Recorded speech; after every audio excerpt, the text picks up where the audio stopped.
When I look at Australian politicians, I don't really see anyone who looks like me. And when you don't see yourself in Australia's biggest decision-making rooms, then it can make politics and the idea of having your voice heard and even changing the system seem pretty out of reach for just one person. So if you do want to be heard, then how do you go about using your voice to change the system from the outside? Voting is the easiest way to have your say on the issues that matter to you. When you turn up on election day and put that number next to the candidate you want to represent you, it sends a clear message to those in charge about how you want them to run the country. You can take to the streets and make your voice heard that way. These protests are often organised by activists, and they offer you the opportunity to align yourself with like-minded communities. More voices mean more noise. I think what changed for me is my advocacy in realising that just starting off speaking about my experiences and really realising that Australia and many people in Australia want to hear from young people's experiences. They're unique and they're powerful. But don't expect change overnight.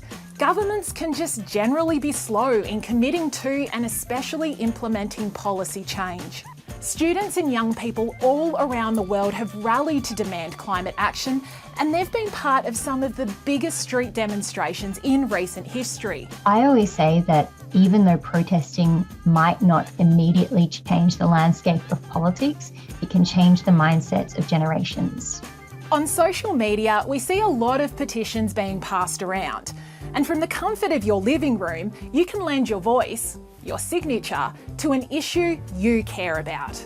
Unlike in the UK, where the British government is obliged to respond to a petition if it receives around 100,000 signatures, there are no legal obligations of Australia's government.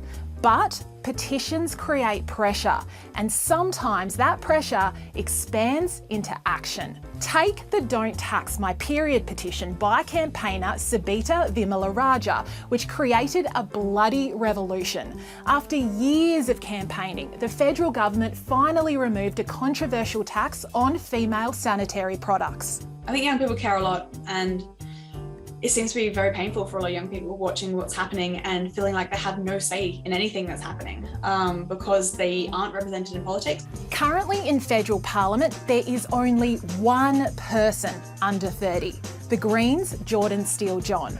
So rather than waiting for change to happen, why not be the Trojan horse and create change from the inside? We don't see women or people of colour as much in politics, and that really does have a negative impact on those people, having those aspirations, because, as the famous saying goes, you can't be what you can't see. So if running for politics is something you're interested in, then you can be that voice for someone like you. Anybody can nominate. There are just different rules for whether you're nominating as an independent person or you're being endorsed by a party. It's a process, yes, but you can find the details on the Australian Electoral Commission's website. Just know that it is possible. Absolutely, representation matters.